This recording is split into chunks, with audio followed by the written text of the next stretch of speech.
We've all played badminton, and it seems like the rules are fairly easy to understand. I think there's a big difference, though, in the equipment that these guys use and the ones we use at home.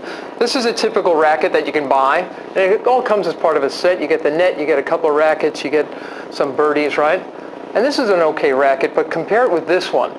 This one costs about 75 bucks, but it can run you up to about $200, okay? And it's a little bit bigger than the kind that we might goof around with in the backyard. Listen to the difference in tension, though. This is the one that we play with. This is the one the bad boys of badminton play with. So obviously they're going to be able to hit the ball a little bit harder. It's a much more precise piece of equipment. But here's where the big change is. This is the shuttlecock that's used at the Olympics, and maybe you've been hearing Bill Clement describe this thing. 16 goose feathers.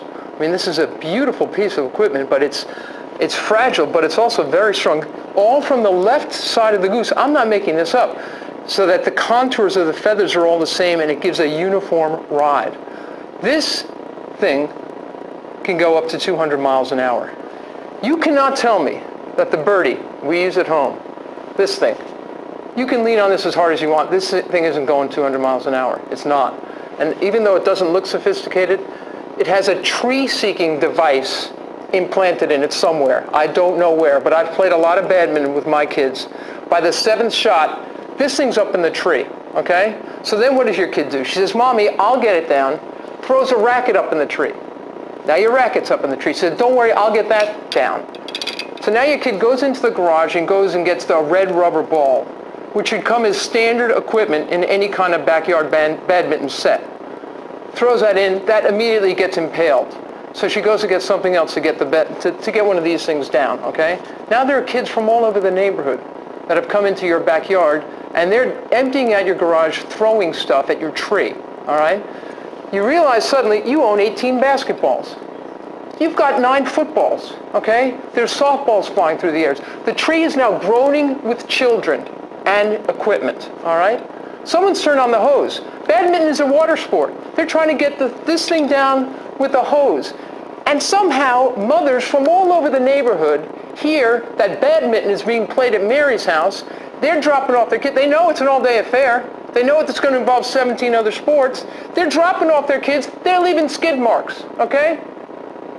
You've got Colleen Clark up in the tree trying to get down a SpongeBob SquarePants beach ball with a hockey stick, okay? There's pool sticks flying through the air like javelins, and you hear yourself saying, somebody's going to poke an eye out. It just never ends. Everything is going on, right? Then you see Christopher Burr, and it's always Christopher Burr. He takes a rollerblade, throws it up at the tree, hits your car, you got a dent in your Jeep. You realize you better get your Jeep out of the way, and you also realize that for the first time in 7 years, you can actually pull your car into the garage because there's no sporting equipment there anymore. Not even the inflatable raft that hasn't seen action since the baby duck rescue of 1997. You pull your car into the garage, and as you do, your other kid is coming out. He's on the phone with R.T. Murphy. He sizes up the situation and says, hey, come on over. We're playing badminton. That is a sport that I know, and that's probably a sport that you know as well. Olympic badminton is coming back after this.